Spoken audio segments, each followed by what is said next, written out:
Lisa, doctor. ¿Sí ya eres? Ya Sí. salieron de. Dale, pues.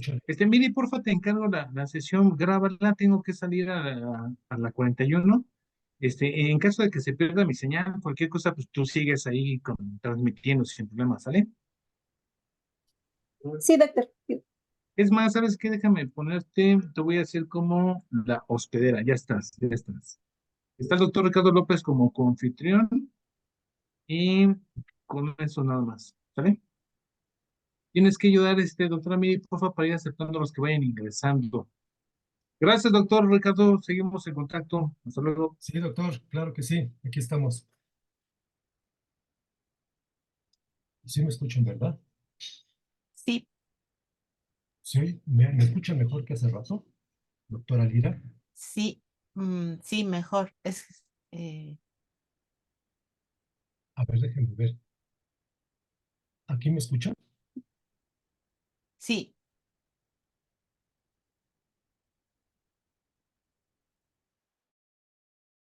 Es que sí tengo problemas a veces con el audio, a veces con la imagen no, también. pero ahorita sí te escucho bien.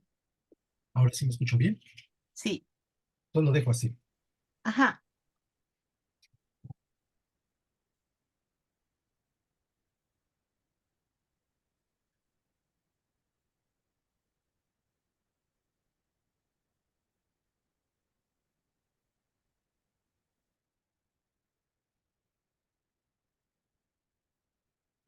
Ok, no sé si quién lleva la reunión para que ustedes me indiquen en el momento en que empezamos. ¿Cuántos minutos?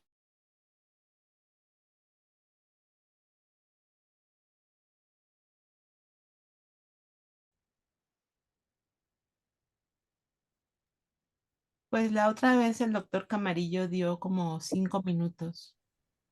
Ok, 5 minutos entonces damos.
Buenas tardes, profesores.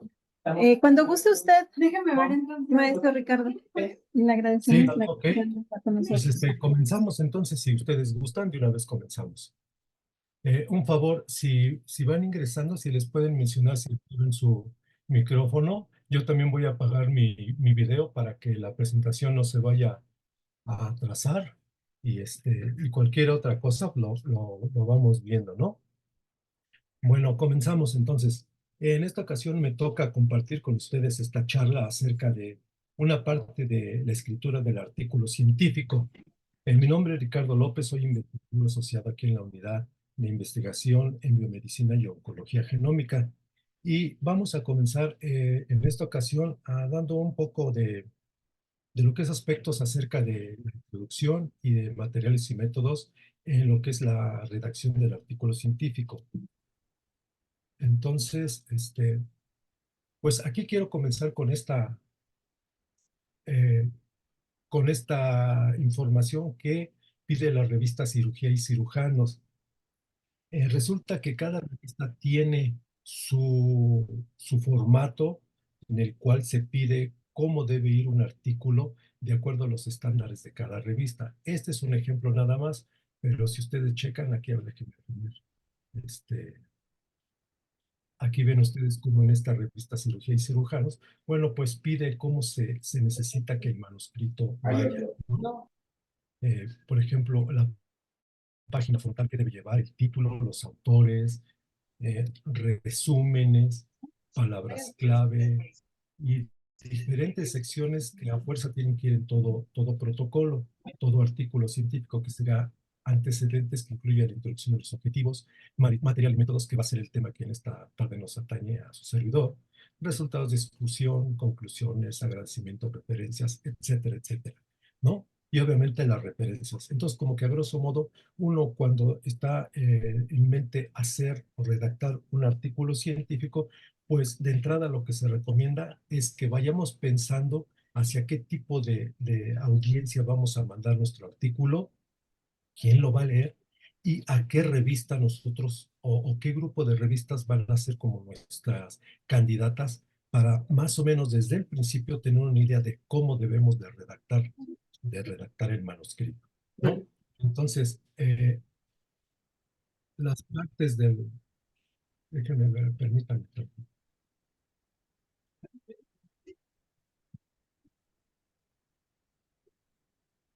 Las partes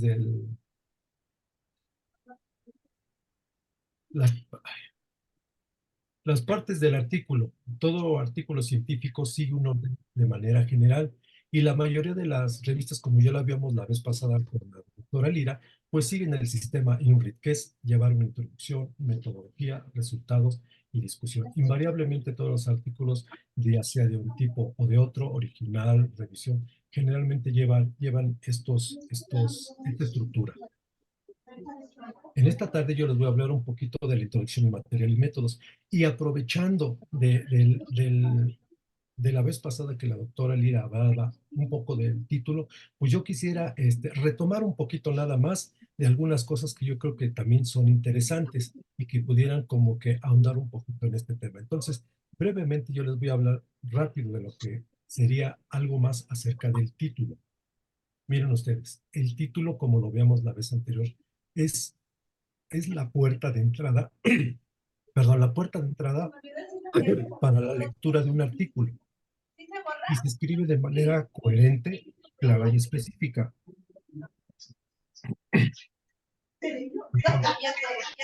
Además, el título refleja el contenido del artículo. Digamos que es su tarjeta de presentación, como se nos decía la vez pasada. Uno llega con su tarjeta de presentación y después viene lo demás. Perdón, aquí en el título también todo artículo va a tener su tarjeta de presentación, que es lo primeritito que vemos cuando hacemos una búsqueda, por ejemplo, en PubMed, cualquier otra base de datos. Ahora, ¿por qué es importante que el título sea lo mejor posible? Pues porque los autores, los eruditos en el área, dicen que un artículo con un buen título puede impactar en el número de citas que tenga nuestro artículo. Entre mejor sea el título, uno cuando lo abre va a verlo y nos podemos enganchar para poder seguir leyendo este artículo. Entonces, algunos autores, como ustedes ven aquí, en el 2010, haciendo una búsqueda de diferentes revistas, ellos concluyen que los títulos largos obtienen más citas, porque dicen que hay una correlación positiva entre la longitud del título y el número de citas, y porque dicen que puede incluir algunos detalles como la metodología o los resultados. Sin embargo, en el 2012, Paiva y otros colaboradores, haciendo una búsqueda similar, dicen que no, que para ellos lo que vale más son títulos cortos y que incluyen detalles. Los resultados o las conclusiones son citados y ellos comparan ambas cosas. Entonces, ¿qué es mejor? ¿Un título largo o un título corto? Aquí yo les puse dos ejemplos de ambos.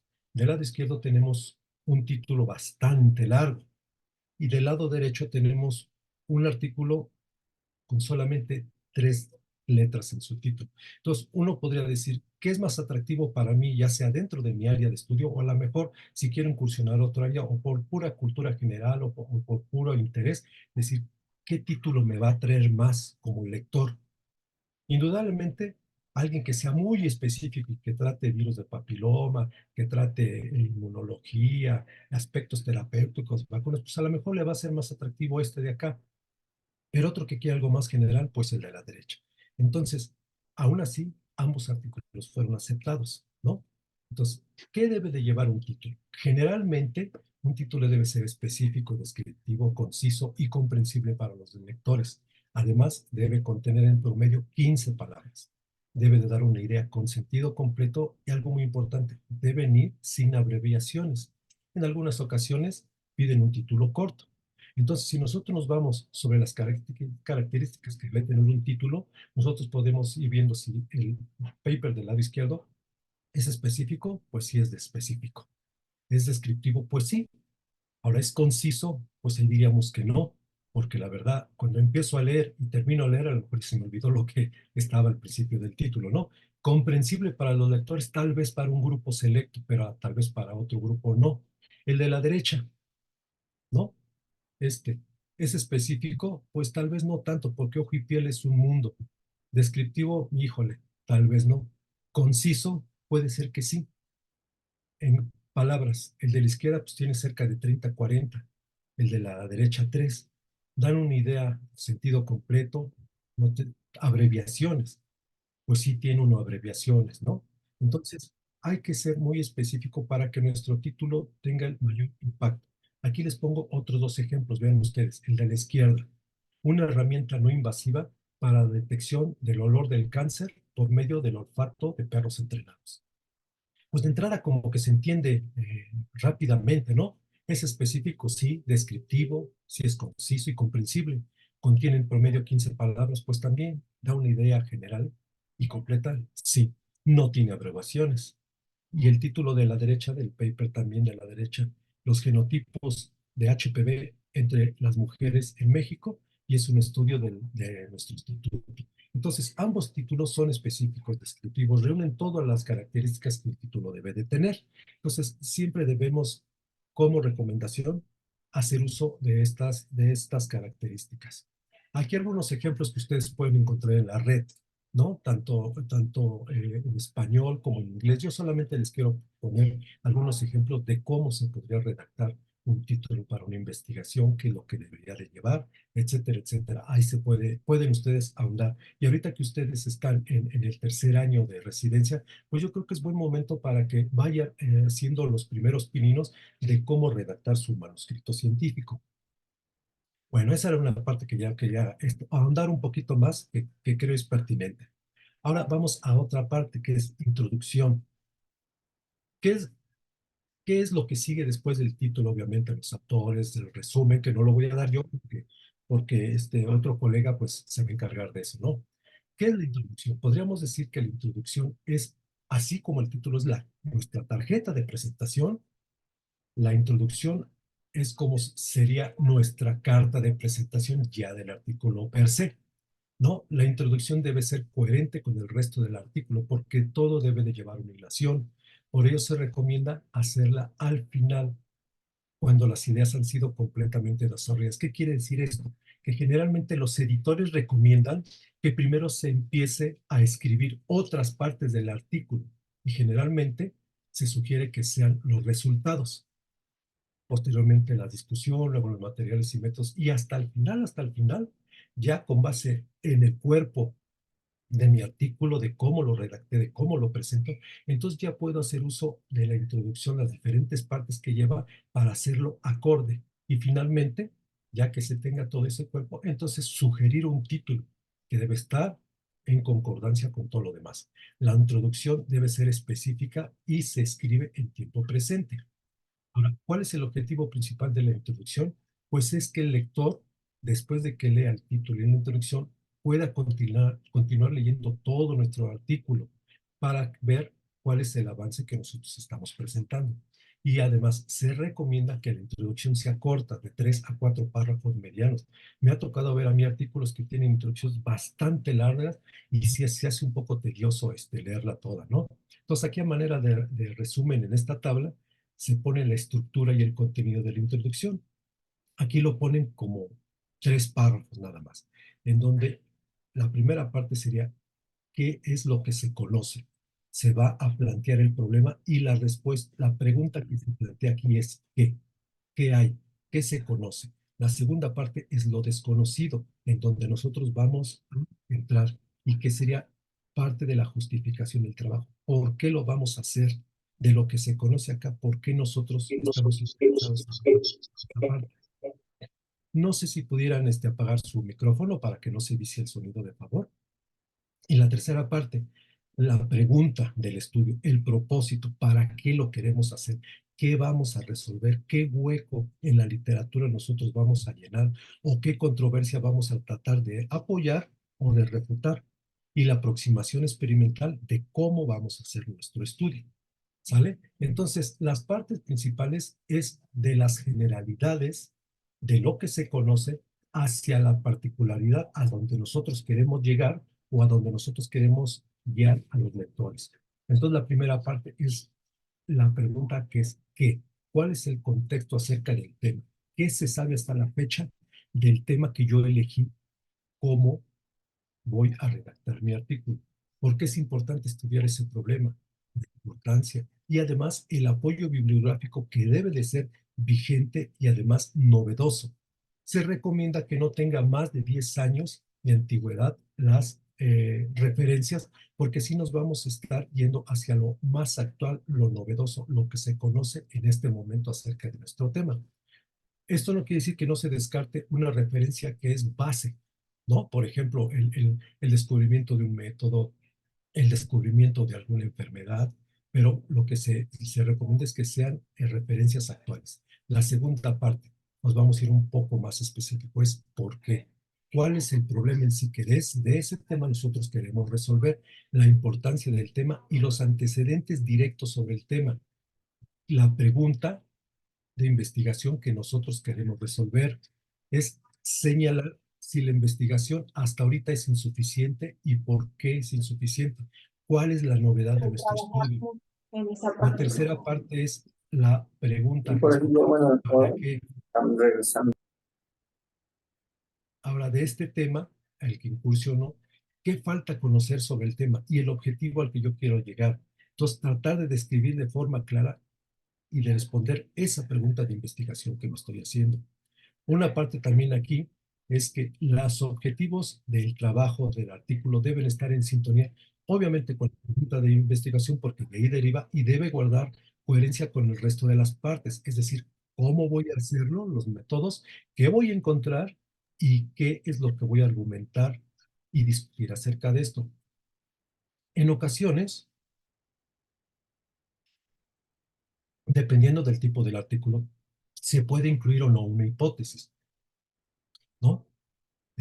Y la quinta parte es cómo la pregunta a resolver, cómo pretendemos contestar esa pregunta de investigación, cómo vamos a cumplir ese objetivo. Y aquí es describir de forma concisa la aproximación experimental por la cual nosotros pretendemos contestar esa pregunta y darle cumplimiento a los objetivos. Esta es la parte que ahorita vamos a ver de materiales y métodos. Algunas ocasiones, y digo algunas ocasiones porque me ha tocado ver que algunos artículos incluyen aquí de una vez el resultado, lo que se encontró, pero no es lo recomendable, porque esta existe precisamente una sección que se llama resultados. No, dice, por lo tanto, nuestra hipótesis es esto y queremos hacer esto con esta metodología y encontramos tal cosa. Entonces, no se recomienda, no se acostumbra, sin embargo, hay artículos que lo ponen y se aceptan. Lo puse aquí entre corchetes porque aunque se ha llegado a poner en introducción, lo recomendable es no ponerse, para eso existe la sección. Algunos consejos para redactar una introducción. Estos consejos incluyen que debemos proporcionar información general sobre el estudio, como decía, de lo general a lo particular, indicar por qué el trabajo es importante y los avances sobre todo que hay hasta el momento. Debemos describir lo mejor y lo más claramente posible el tema y la pregunta de estudio, discutiendo las cosas actuales y discutir también qué queremos lograr, cambiar o estudiar. El objetivo es que nuestro artículo sea convincente y que tanto los árbitros, así como los editores, que son los que van a escudriñar nuestro manuscrito, le den el paso a la publicación. Y al final que lleguen los lectores, que al final va a ser el usuario final. Por lo tanto, la introducción debe incluir un resumen de las publicaciones relevantes y actuales en nuestro campo en el cual nosotros estamos escribiendo nuestros artículos. Por ejemplo, se recomienda como consejo el uso de frases como recientemente, durante los últimos 10 años, etcétera, como que para que le dé un poco de emoción, por decirlo así, de interés para el lector. Hay que utilizar verbos como investigar, estudiar, medir, diseñar, etcétera, que ahorita lo vamos a retomar. Y de esta manera ir preparando a los lectores para que la estructura del documento pueda cumplir las expectativas con respecto al contenido. Yo te voy a dejar ejemplos como estos. Este artículo discute la importancia de, ahí le estaríamos dando un plus, o nuestro manuscrito resume tal cosa, o esta comunicación describe un mecanismo, describe la función de un fármaco, etcétera. ¿Sale? Ahora, en cuanto a los verbos, hay algo en educación que se llama la tabla de Bloom, que no es otra cosa más que un catálogo de verbos que los autores han propuesto en los diferentes campos del conocimiento, como dice aquí, conocimiento, comprensión, aplicación, análisis, síntesis y evaluación. Bueno, uno tiene una amplia gama de verbos que uno puede utilizar. Se sugiere cuando uno uno está escribiendo un protocolo de investigación, ¿no? Pero también que nos puede ser de utilidad cuando nosotros estamos redactando nuestro artículo ya final, porque podemos hacer uso de diferentes verbos. Y a veces nos quedamos con la idea de nada más es describir, describir, describir o sugerir. Aquí hay una amplia gama de verbos que nosotros podemos utilizar y que por eso nos podemos auxiliar de la tabla de así como una ayuda, ¿no? Entonces, partir de lo conocido, la introducción quedaría en forma como de un embudo, si lo queremos ver así. Es de lo general a lo particular. Lo conocido, pues discutir la importancia, revisar la literatura, etcétera. Luego nos vamos a lo desconocido, que es en donde nosotros les decía, impactamos, enlazar eso conocido con nuestra pregunta de investigación e indicar la novedad. Nos iríamos a la pregunta, ¿qué hueco vamos a rellenar? ¿Qué controversia vamos a resolver? Y por último, el diseño, ¿cómo lo vamos a hacer? ¿No? Ahora, algo importante, ¿qué se debe de evitar en la introducción? Tan importante es qué debemos incluir como qué debemos evitar. Entonces, no incluir información innecesaria, porque a veces queremos saber, por ejemplo, un tema, cáncer de cervix, y nos aventamos un tratado de lo que es el cáncer de cervix sin necesidad de eso. Entonces, no incluir información innecesaria y proporcionar solo lo que va a ayudar a los lectores para nuestro tema. También se acostumbra a veces a hacer exceso de referencias bibliográficas. Esto no es tan bueno porque solamente con un máximo de 10, se recomienda entre 10 referencias, 8 o 10 para la introducción, es más que suficiente. No incluir comentarios subjetivos que uno piense, que uno crea o que uno escuchó, ¿no? Además, no incluir los resultados de la investigación, que es lo que ya les había comentado anteriormente. Entonces, se recomienda evitar todas estas cosas en una introducción. Y una cosa importante, ahora, ¿quién va a leer nuestra introducción? Algunos investigadores, yo me incluyo, en ocasiones no he leído la introducción de algunos papers, porque a veces nos vamos directamente sobre los resultados, o nos vamos sobre el título, o buscamos el abstract para darnos la idea general, pero no por eso la introducción demerita, ya que la introducción, como decía, al ser nuestra carta de presentación, nos va a determinar si vamos o no, si tenemos o no el interés de seguir leyendo.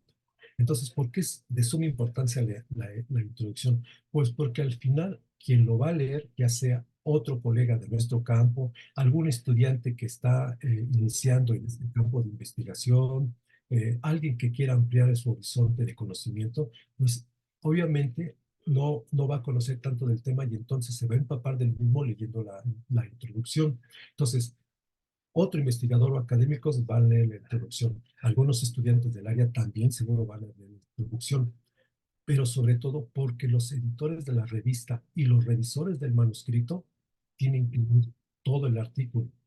Entonces, para dar un veredicto de que pase a la siguiente fase, pues obviamente el editor lee la revista, se da una idea de cómo nosotros escribimos, sobre todo si los mandamos la revista en inglés, se va a dar cuenta si sabemos escribir, si tenemos capacidad de síntesis, si no nos hacemos bolas en las ideas.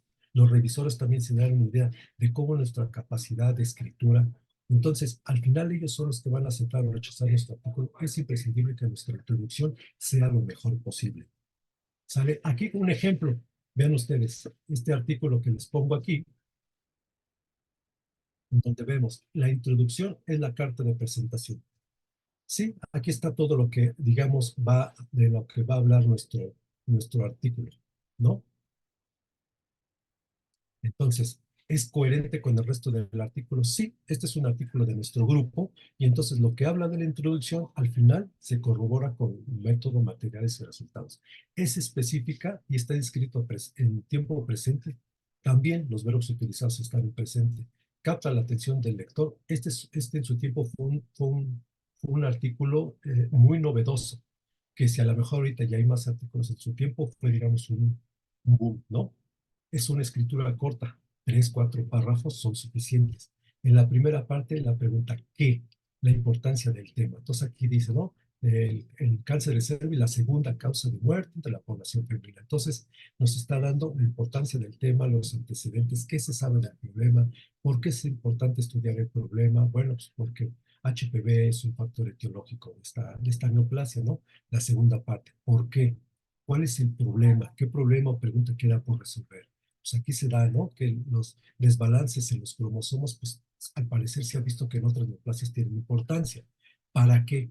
Nosotros, ¿para qué queremos conocer esto? Bueno, pues porque el cáncer no se conocía que el número de copias puede variar, perdón, que el número de copias puede variar y que entonces se puede ser también una causa del cáncer de cervix. La hipótesis que se maneja aquí, que la metodología que se propuso en esa ocasión puede ser importante para descubrir nuevos hallazgos y el objetivo, qué se pretende hacer y finalmente cómo se va a hacer, ¿no? Entonces, estas son las características, la estructura que debe llevar generalmente una buena introducción, que no sea larga, que sea coherente, que vaya de lo general a lo particular y que le permita al lector, aparte de enterarse de manera general del tema, le sea de interés para seguir leyendo el artículo.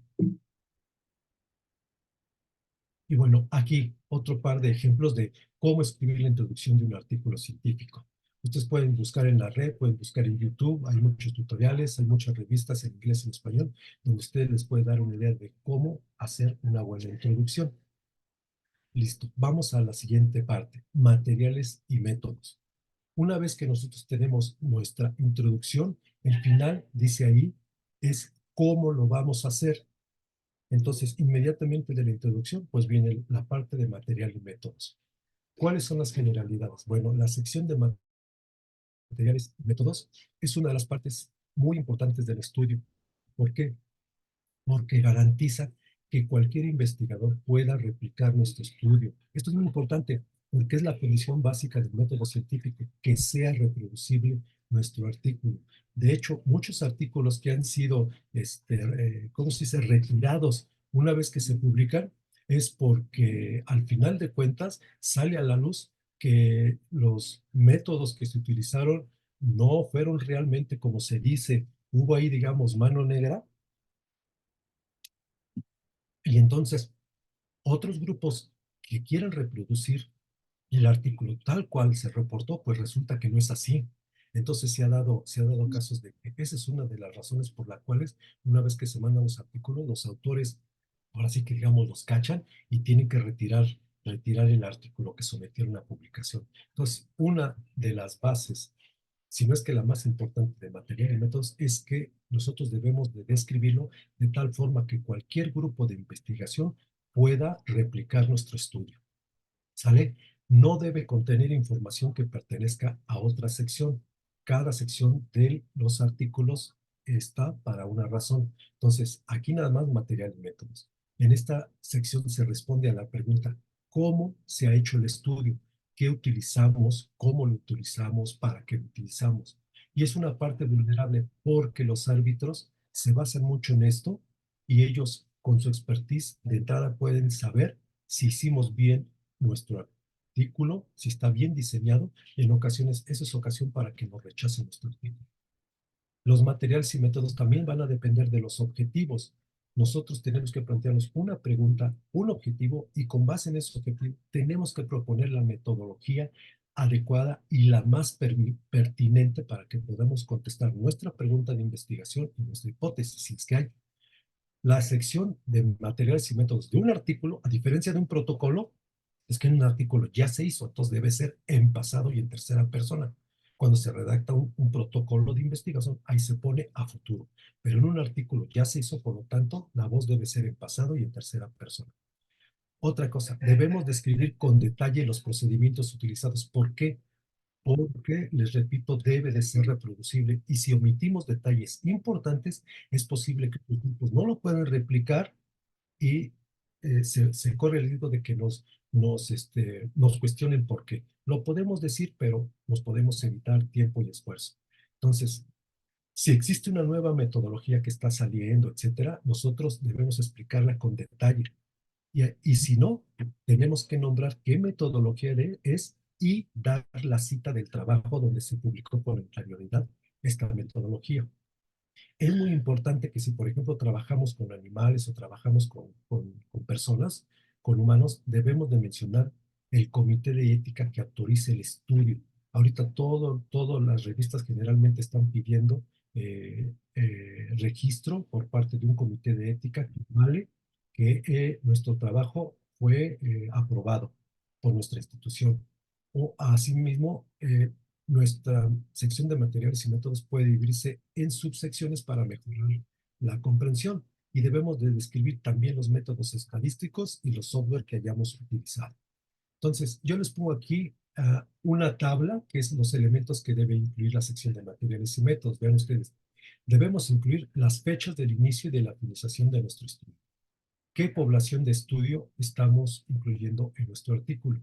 El número de sujetos, los criterios de selección. Aquí debemos de incluir los criterios de inclusión y los criterios de exclusión y los criterios de eliminación, porque van a entrar los sujetos a este estudio que hicimos. Si requirió o no consentimiento informado, si tenemos un grupo control, cuál fue el diseño de nuestro estudio por el cual nosotros ahora estamos redactando nuestro artículo, si hubo aprobación del comité de ética, los materiales que utilizamos y el análisis estadístico. ¿Qué recomendaciones se nos hacen para una buena sección de materiales y métodos? Es evitar, dice aquí, para evitar olvidar detalles importantes, lo que se recomienda es que se escriba la sección de materiales y métodos conforme se van realizando los experimentos. Aquí puede ser un tanto tedioso porque o hacemos el experimento o vamos redactando, pero para eso nos podemos servir de nuestra bitácora. Entonces, si nosotros tenemos nuestra bitácora al día y detallada y conforme vamos haciendo nuestros experimentos o nuestro estudio, nosotros podemos tener una guía con la cual nosotros podemos posteriormente ya redactar nuestra sección de materiales y métodos y va a ser sumamente fácil. Entonces, lo que siempre se recomienda es tener una bitácora para ir apuntando todo.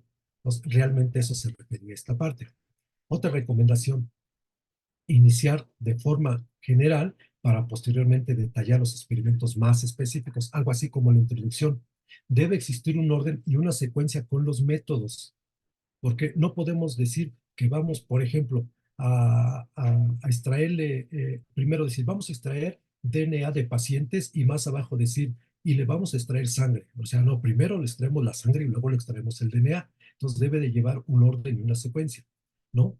Dice aquí, incluir siempre citas de procedimientos que ya se han escrito con anterioridad, porque nosotros no vamos a describir métodos nuevos o de nuestra invención. Entonces debemos de poner la cita de aquellos lugares donde vimos el procedimiento que nosotros estamos incluyendo en nuestro trabajo. Debemos describir de forma clara y precisa las pruebas estadísticas porque son muy importantes y le van a dar soporte a nuestra escritura. Y tampoco debemos discutir las ventajas o desventajas de los métodos que estamos utilizando. Eso es para otra sección. Y nuestra sección de materiales y métodos debe ser detallada pero concisa. Algo importante, ¿qué es lo que debemos de evitar en la sección de material y métodos que nos puedan meter el pie? Bueno, no debemos incluir antecedentes que no sean útiles. De metodología, a lo mejor vamos a incluir una metodología, un cuestionario, un test. No debemos de describir quién hizo el test, quién lo inventó, cuántos se han hecho, qué modificaciones ha tenido, qué actualizaciones. No, eso no. Los antecedentes de nuestros materiales y métodos no son aptos para escribirlos aquí. Debemos de proporcionar este, los métodos con exceso, evitar proporcionar exceso de detalles o detalles que sean innecesarios. Hay veces con que se menciona un método que ya es muy conocido, a veces hasta eso es suficiente. No debemos incluir los resultados en esta parte de materiales y métodos. Tampoco debemos discutir los resultados en esta sección. Debemos evitar el término metodología, que aunque a veces se usa, esto es una rama de la filosofía que trata per se de los métodos científicos y no tanto del método en sí que vamos a utilizar. A veces se llega a confundir. Es válido porque a veces se pone, pero no es lo recomendable. ¿Sale? Y debemos evitar una lista exhaustiva de equipos médicos o de equipo de laboratorio que hayamos utilizado, ¿no? A veces para hacer una metodología, para hacer un experimento, con que mencionemos el equipo base, con eso es suficiente, no con los equipos accesorios que nos van a ayudar a ese experimento. Entonces, listas exhaustivas de equipos estarían descartadas. Como ejemplo, un algoritmo para la redacción de la sección de materiales y métodos en un protocolo de investigación. Una vez que tenemos nuestra pregunta de investigación y que remata en la parte de introducción, nos vamos directos a materiales y métodos. Importantísimo. Describir si tenemos un consentimiento informado. Determinar la aprobación por un comité de ética y el diseño del estudio. ¿Qué es lo que parte del diseño de la historia? ¿Por qué tipo de estudio es? ¿Es un estudio retrospectivo? ¿Es un estudio de casos y controles? ¿Es un estudio de corte? ¿Es un estudio retrospectivo, prospectivo, longitudinal, etcétera? ¿Cuándo empezamos y cuándo terminamos nuestro protocolo? La población de estudio que estamos incluyendo, nuestro número de sujetos, cuál fue la N, los criterios de selección de estos sujetos, cuáles son los criterios de inclusión o de exclusión o de eliminación, qué materiales y equipos estamos, o más bien utilizamos en nuestro trabajo y que ahora estamos reportando. Y finalmente, los análisis estadísticos que complementan si hubo un grupo control para hacer una comparación en las pruebas estadísticas y los software utilizados. Entonces, este algoritmo nos puede servir para irnos de lo general a lo particular, incluir todas las partes que deben de ser y que nuestro material y métodos quede completo y en secuencia. Entonces, todo artículo debe llevar estas partes, ¿no? Las que ya les dijimos la doctora Lira la vez pasada y lo que ahorita sus servidores están comentando.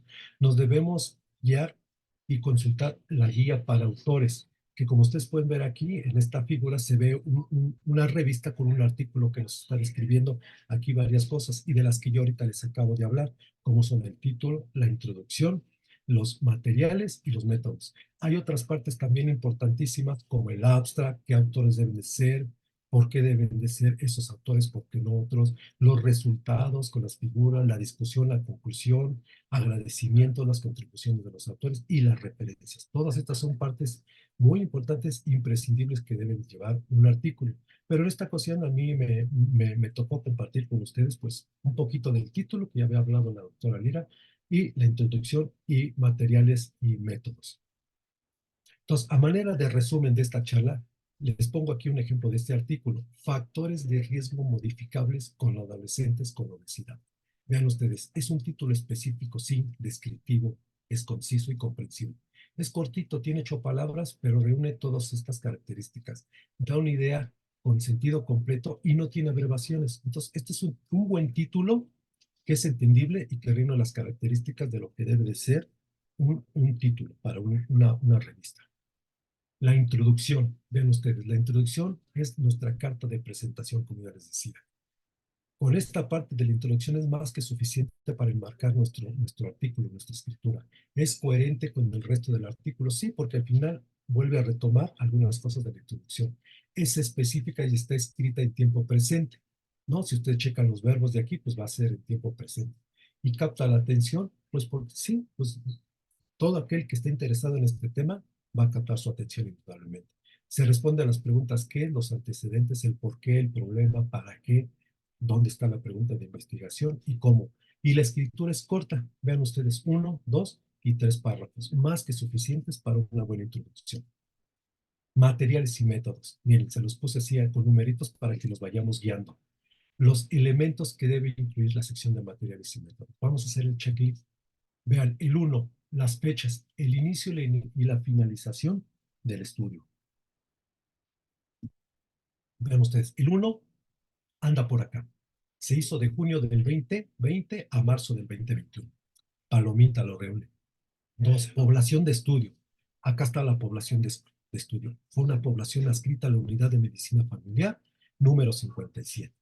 El 3, el número de sujetos. Acá está el número de sujetos. 17,364 adolescentes. Ahí está. El número 4, los criterios de selección. Aquí está 6. Acá está el 4. Se incluyeron hombres y mujeres tal. Criterio de inclusión. El 4. Se excluyeron pacientes tal. Criterio de exclusión. Oh, perdón, esto se mueve mucho. 5. ¿Requirió o no requirió consentimiento informado? Buscamos y acá está el 5. Se obtuvo consentimiento informado por escrito. Listo. El 6, el grupo control. Sí, el 6 anda por acá, vean ustedes. Es un estudio analítico, hemodinámico, homodémico y de casos y controles, obviamente llevó controles, ¿no? El 7, el diseño del estudio. Pues aquí mismo está, diseño analítico, estudio transversal, prospectivo, observacional. El 8, aprobación del comité de ética. Acá está, miren ustedes. El protocolo se registró ante el Comité de Bioética y además menciona el número de registro institucional, ¿no? Del año 2020. Materiales y equipos utilizados. Aquí están el 9,000. El instrumento de medición, entrevista directa, expediente electrónico, TEDS, etcétera, etcétera, etcétera. Y por último, análisis estadístico. Y aquí dice, ¿no? Entonces aquí dice que se realizó con el programa SPS, chi cuadrada, razones de demonios, pi de Pearson, intervalo de confianza, etc. Entonces, les quise poner este ejemplo de material y métodos porque reúne todos los elementos que debe reunir una sección de material y métodos. Sin embargo, vean ustedes, les quiero poner también este otro ejemplo. Este es un artículo netamente experimental y escrito en inglés. Ustedes, pues, ese es un artículo del 2021, ¿no? Y trató sobre el descubrimiento de genes clave como nuevos biomarcadores específicos que están asociados con cáncer de cervix, pero negativos a HPV. Bueno, de entrada suena interesante, ¿no? Sabemos que el HPV es el factor etiológico para el cáncer de cervix, pero aquí están viendo los genes más importantes en cáncer de cervix, pero que no tienen HPV. Entonces vean ustedes, materiales y métodos.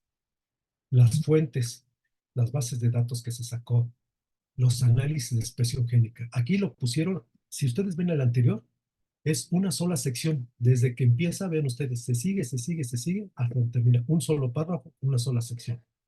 En este caso, los materiales y métodos, como les decía, pueden subdividirse en subsecciones. 1, 2, 3, 4, 5, 6, 7, 8, 9 subsecciones. Las fuentes de los datos a través de páginas de Internet, los análisis de expresión de los genes, cómo se hizo este análisis de expresión. Ahora se incluyeron aquí líneas celulares y cultivos celulares, dan datos de cuáles fueron las líneas que se utilizaron, los reactivos que se utilizaron, a las temperaturas, condiciones de crecimiento, etcétera. Se hizo una PCR cuantitativa, aquí se describe. Se hizo un Western blot para identificar las proteínas y se incluyen los anticuerpos que utilizaron. Una tinción de inmunohistoquímica en los tejidos propiamente dichos del cáncer cervicuterino. Se describe todo lo que se hizo. Análisis de supervivencia con los análisis de Kaplan-Meier y algo muy importante que les decía, análisis estadístico.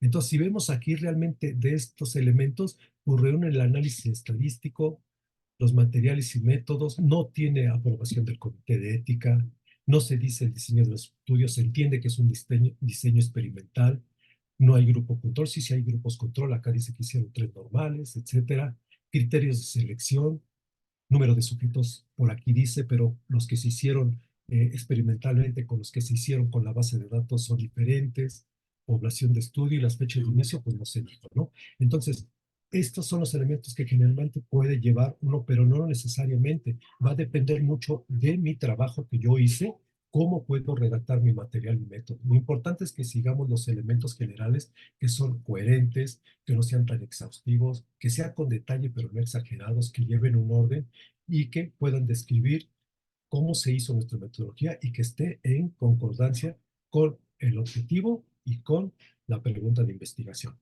Y eso sería todo. Y en estos minutitos que tengo, porque a lo mejor ya no tengo oportunidad de charlar con ustedes, quería comentarles esto. Miren, cómo escribir un artículo científico por primera vez. Pueden buscar en Internet, hay muchos.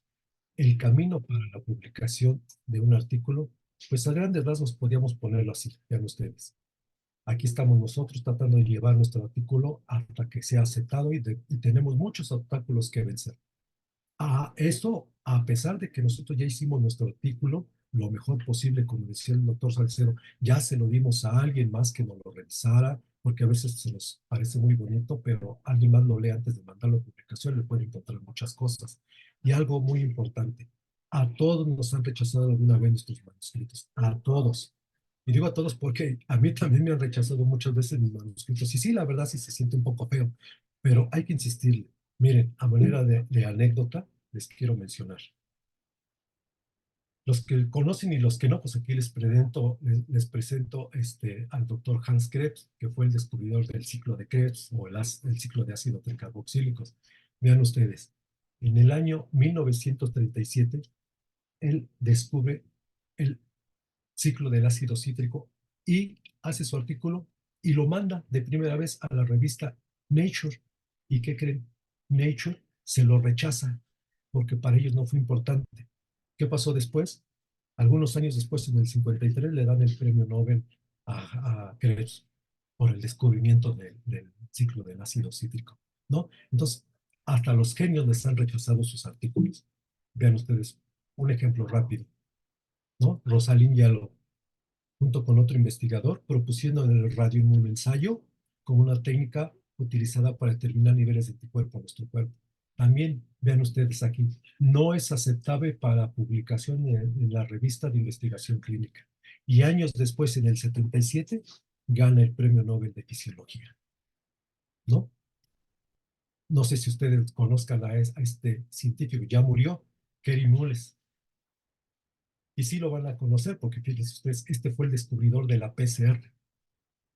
Cuando él descubrió la PCR, alrededor del 83-85, manda su artículo a Science y ¿qué creen? Se lo rechaza. No pasaron ni 10 años cuando gana el premio Nobel de Química en 93. Y ahora, actualmente la PCR es la técnica que se usa todos los días en casi todos los laboratorios del mundo para amplificar cadenas de ADN. Es la prueba que se utiliza en otras palabras también, por ejemplo, para la detección del SARS. SARS-CoV-2, ¿no? Y de muchos virus. Entonces, en el largo camino de escribir y publicar un artículo, lo que nunca hay que hacer es desanimarnos y tirar la toalla. Si no lo aceptan en la revista, pues mandémoslo a otra. Lo que nos sirve es que los editores y los revisores nos hacen recomendaciones, nos hacen críticas, que eso nos puede ayudar para redactar nuestro artículo científico, afinarlo, hacerlo mejor y lanzarlo a otra revista. Al final, alguna revista va a terminar aceptando nuestro artículo. Bueno, entonces, a grandes rasgos, eso es lo que yo quería comentarles. Espero haber sido de utilidad con esta charla para ustedes, que tengamos una idea general hay tratados y hay miles de artículos y hay miles de presentaciones de cómo hacer una introducción, de cómo hacer material y métodos. Es muy importante saber cómo se hace, pero también es muy importante, tal vez lo más importante es saber qué es lo que no debemos de meter, qué es lo que nos acarrearía problemas. Y bueno, por último, entonces, animémonos todos, nosotros como investigadores, pues este es nuestro trabajo de estar haciendo artículos y publicando. Ustedes que están en el área clínica, médica, anímense a escribir sus artículos científicos, a hacerlos como en este curso taller les estamos dando algunas sugerencias, esperando que sean de utilidad para ustedes. Pues eso es lo que quería comentar en esta tarde y muchas gracias por su atención.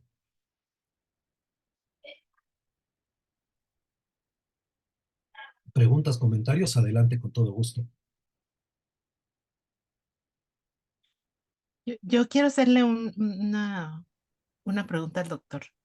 Sí. Eh, eh, alguna vez alguno de mis estudiantes me preguntó cómo seleccionaba las referencias para una introducción. Y bueno, aunque no hemos visto lo de discusión, y también me preguntaron, o sea, cómo sé qué citas van en la introducción y qué citas van en la discusión. Entonces, no sé si pudieras, doctor, ahondar un poquito hacia esta parte, porque sí, definitivamente todo queda muy claro de lo más general a lo más particular, pero cuando son temas, por ejemplo, de HPV, de un punto muy específico, de una molécula, de una técnica, hay, si ponemos a buscar N información de artículos que claramente no los van a leer todos, pero no sé si pudieras ahondar un poquito en esto y darles alguna recomendación. Sí, yo quisiera hablar de mi caso muy particular, que es lo que a mí me ha resultado, ¿no? Al principio decía que los editores, los expertos en la materia, quienes revisan artículos, sugieren que la primera parte de un artículo que se escriba son, de manera general, pueden empezar de otras partes, pero lo que se recomienda es que uno cuando va a empezar a hacer su artículo, escriba los resultados. Luego se vaya a discusión. Y ya que uno haga sus gráficas, sus resultados, sus tablas y todo, ya tiene idea, yo tengo una idea un poquito más clara de cuando me voy a echar el clavado, por ejemplo, en PubMed en la red, si pongo, por ejemplo, obesidad en México, híjole, me van a salir 1,000, 8,000 artículos. ¿Cuáles de todos esos voy a escoger? Entonces, una guía que yo tengo es específicamente de lo que yo ya escribí en mis resultados, de lo que yo ya escribí en mi discusión, y que de esos, entonces puedo hacer una subselección.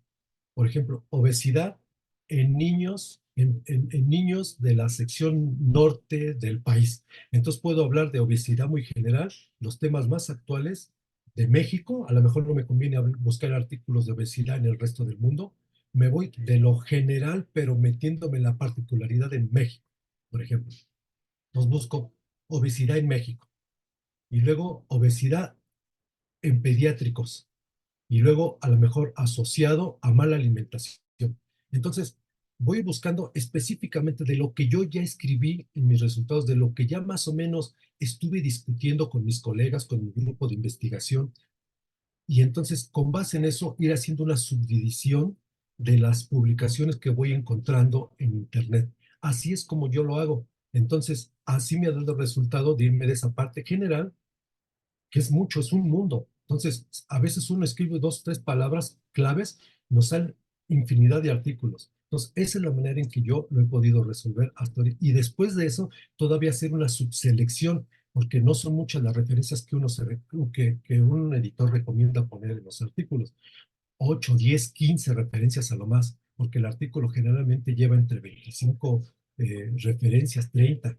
Entonces, esa es una manera en que yo muy particularmente lo hago y me ha dado resultado.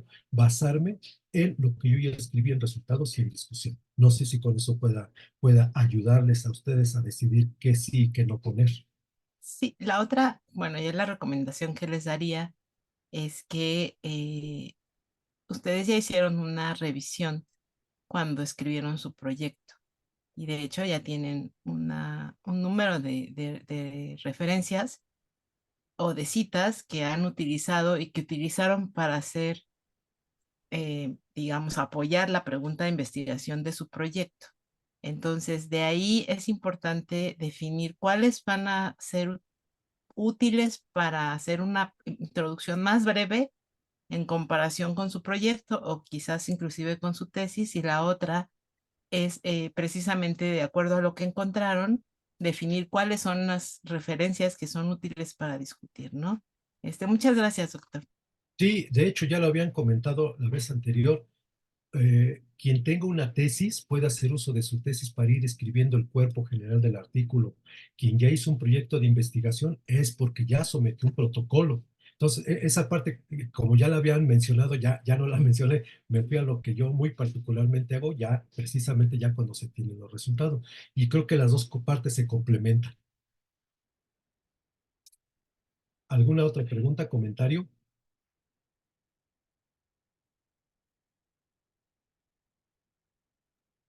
Le agradecemos mucho, doctor Ricardo. Realmente es enriquecedor toda esta experiencia que usted tiene y sobre todo le agradecemos que haya compartido con nuestros residentes que están conectados con nuestros C6 y realmente iniciar con la inscripción para estar en un protocolo de investigación, pues es un gran inicio. Le agradezco mucho. No, de qué, al contrario, aquí estamos a la orden para que se les ofrezca. Un gusto saludarlos. No tiene nada en 2023. No. Y tienen de años previos, entonces, el boletín de sí. Gracias, doctor. Entonces, vamos a hacerlo del año. Al contrario, gracias. Muchas gracias, hasta luego. Hasta luego, nos vemos la próxima semana con los siguientes Esos 3 temas. años. Buenas Para tardes. contrastar la variación entre las, pues sí, por la pandemia. No tanto por el COVID, sino de que pudo haber muchos subdiagnósticos. Ah, ok. De los 3 años. Pero no importa que nada más lo tengamos o sea, del boletín epidemiológico de esas enfermedades, lo tenemos del 2020. Bueno, tenemos del 2017 hasta el 23. Pero de esas variables, nada más tenemos 2 institutos. Pues tendré que buscarlas del 2021, desde el 2020. Si hay del 2022, seguramente de los otros años, sí. Ah, ok. Entonces ya nada más quedaría, ya casi lo tengo en mi nada más sería buscar esa información. Ah, ok.